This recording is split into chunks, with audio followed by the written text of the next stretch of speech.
दोस्तों, हम अपने जीवन में हमेशा अपने मन को लेकर परेशान रहते हैं। हम यह सोचते हैं कि हमारा मन भला शांत कैसे होगा। हमारे मन में तो तरह तरह के विचार चल रहे हैं। हम काम कुछ और करना चाहते हैं, लेकिन हमारा मन हमसे कुछ और ही काम करवा लेता है।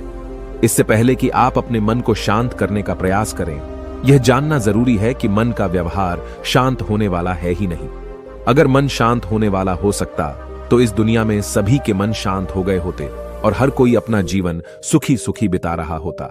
फिर न तो कोई हंगामा होता और न ही किसी तरह की कोई तकलीफ। सभी का जीवन खुशी खुशी बीत रहा होता। फिर न तो आप और न ही मैं पैसे कमाने के पीछे भाग रहे होते। समस्या तो यह है कि हम ज्यादा से ज्यादा चीजें इकट्ठा करना चाहते हैं, क्योंकि हमें लगता है कि हमारे पास जितनी ज्यादा चीजें होंगी हम उतना ही सुखी रहेंगे। लेकिन वास्तविकता तो यही है कि बाहर की किसी भी चीज में कोई सुख नहीं है और न ही उनमें कोई दुख है। और यही कारण है कि जब हम किसी चीज के पीछे भाग रहे होते हैं, जब हम कोई चीज पाना चाहते हैं, तो उसे पाकर हमें पल भर के लिए खुशी तो मिलती है, लेकिन बाद में हम उस खुशी का एहसास नहीं कर पाते। वह खुशी दुख में परिवर्तित हो जाती है। और इसी प्रकार से हम एक चीज से दूसरी चीज, दूसरी से तीसरी चीज के पीछे लगातार भागते रहते हैं, क्योंकि हमें ऐसा ही लगता है कि यदि हम वह चीज पालेंगे तो हम सुखी हो जाएंगे। लेकिन वास्तविकता में वही सुख हमारे दुख का कारण बन जाता है, जिस कारण हमारा मन बेचैन रहने लगता है। हम उस चीज को पाने के लिए तरह तरह के उपाय करते हैं, जिस कारण हमारा मन और भी बेचैन होने लगता है। और यह बेचैनी धीरे धीरे चिंता का रूप ले लेती है और हमारा मन पूरी तरह से अशांत हो जाता है। हमें कुछ भी अच्छा नहीं लगता। हमें लगता है कि जो कुछ हमने मांगा था उसका उल्टा हो रहा है। सब कुछ हमारे विपरीत जा रहा है। और फिर हम अपने मन को शांत करने के लिए ध्यान करना शुरू करते हैं, क्योंकि एक ध्यान ही वह मार्ग है जो हमें ज्ञान की ओर ले जाता है। वह हमें यह बताता है कि बाहर किसी भी चीज में कोई सुख नहीं है और न ही दुख है। दुख और सुख तो हमारे मन का भ्रम है।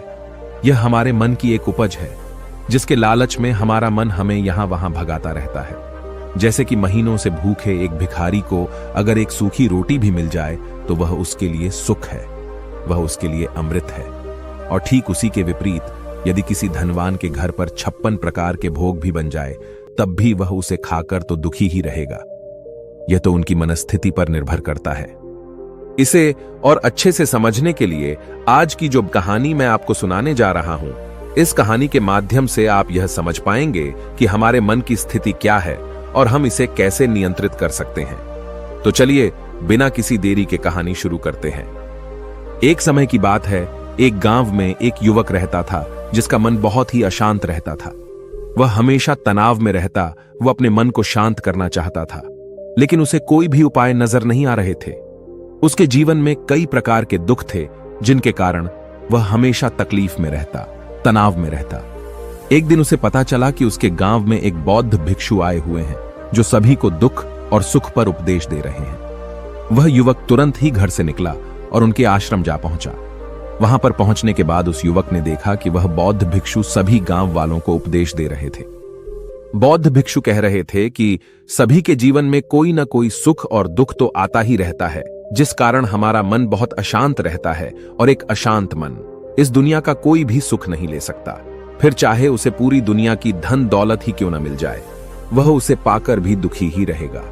परंतु जिस व्यक्ति का मन शांत है, उसके पास चाहे कुछ भी हो या ना हो, वह हर छोटे पल का आनंद ले सकता है। वह हर पल को खुशी खुशी जी सकता है। इस दुनिया का और इस जीवन का परम सुख भी प्राप्त कर सकता है। इतना कहकर उन बौद्ध भिक्षु ने अपना प्रवचन समाप्त कर दिया और वापस आश्रम की ओर लौट गए। युवक भी उनके पीछे पीछे आश्रम पहुंच गया और इस युवक ने उन बौद्ध भिक्षु से कहा, हे गुरुवर, अभी कुछ देर पहले आप उपदेश दे रहे थे कि एक शांत मन हर पल का आनंद ले पाता है, हर पल को सुखी सुखी जी पाता है। लेकिन इस दुनिया में सभी के पास मन है और सभी के मन अशांत है, तो ऐसे में भला अपने जीवन को कोई सुखी सुखी कैसे जी सकता है। इस दुनिया में शांत मन किसी के पास नहीं। मेरे पास भी एक ही मन है और वह भी शांत नहीं है। गुरुवर, क्या आप बता सकते हैं कि मैं अपने इस मन को कैसे शांत करूं? तभी बौद्ध भिक्षु ने उस युवक को ध्यान के बारे में समझाया, ध्यान के फायदे बताए और उसे कहा, बेटा, ध्यान करने से हमारा मन शांत हो जाता है। हम विचारों के दलदल से बाहर आने लगते हैं और इस कारण हमारे जीवन में सुख उत्पन्न होने लगता है। यदि तुम भी अपने जीवन में सुखी होना चाहते हो, अपने मन के इन विचारों के दलदल से बाहर निकलना चाहते हो, तो तुम्हें ध्यान करना चाहिए।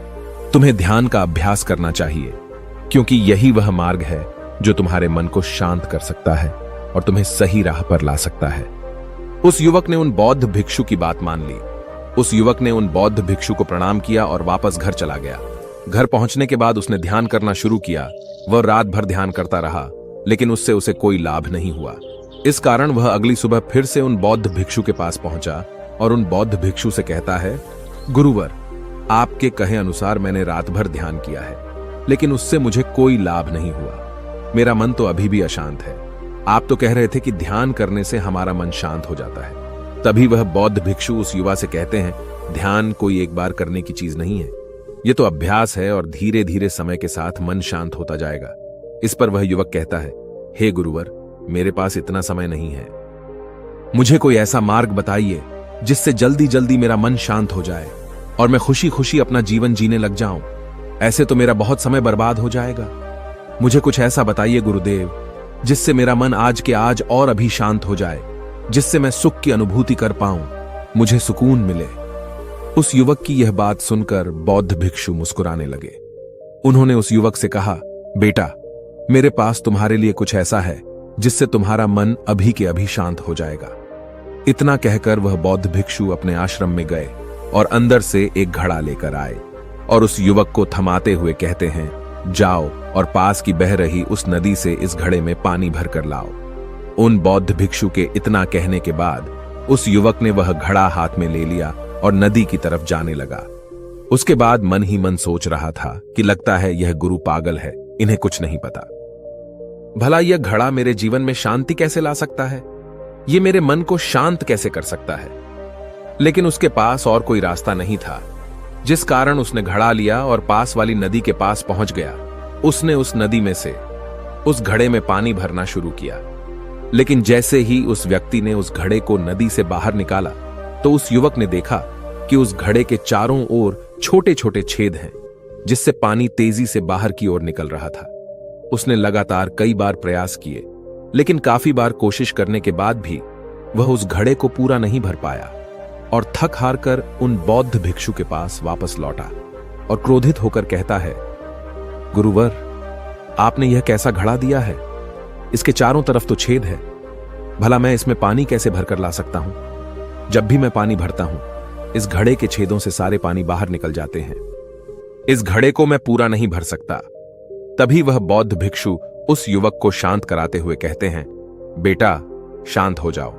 तुम्हें तुम्हारे प्रश्न का जवाब ही तो दे रहा हूं, और यदि तुम क्रोधित अवस्था में इस जवाब को सुनोगे तो इसे समझना तुम्हारे लिए मुश्किल हो जाएगा। इसलिए शांत हो जाओ और मेरी बात समझने का प्रयास करो। ये जो घड़ा मैंने तुम्हें दिया है, इसे अपना मन समझो, और मन केवल दो ही प्रकार से शांत हो सकता है। पहला यह कि तुम उसे लबालब पूरा भर दो और उसमें कुछ भी और आने जाने की जगह न बचे। क्या तुम इस घड़े को इस प्रकार भर सकते हो?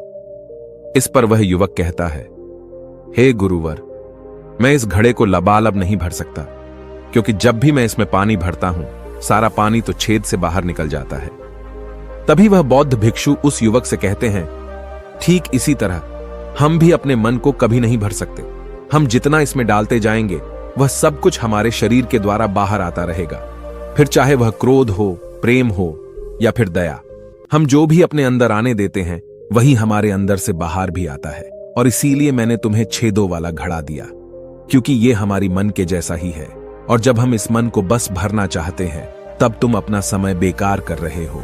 क्या तुम्हें एक पल के लिए भी ये नहीं सोचा कि इसी प्रकार तो तुम अपने मन को भरने में भी लगे हुए हो? क्या इससे तुम्हारा समय बर्बाद नहीं हो रहा? क्या इससे तुम्हारा जीवन बर्बाद नहीं हो रहा? क्योंकि जिस भी चीज से तुम अपने मन को भरोगे, वह तो बाहर निकल ही जाएगी। उस युवक को अपनी गलती का एहसास हुआ। वह तुरंत उन बौद्ध भिक्षु के चरणों में गिर गया और उन बौद्ध भिक्षु से कहता है, गुरुवर, आपने सच कहा। मैंने कभी भी इसके बारे में नहीं सोचा कि मैं अपना जीवन अपने आप ही बर्बाद कर रहा था। ठीक है, मैं तो इस बात से अनजान था, लेकिन आज आपने मेरी आंखें खोल दी। परंतु गुरुवर, अगर यह मन को पूरी तरह भरने का पहला तरीका मन को शांत नहीं कर सकता, तो मन को शांत करने का दूसरा तरीका कौन सा है? गुरुवर, मुस्कुराते हुए उस आदमी से कहते हैं, दूसरा तरीका है कि अपने मन को पूरी तरह खाली कर दो। इस पर वह व्यक्ति कहता है, गुरुवर, आप ही मुझे बताइए कि मैं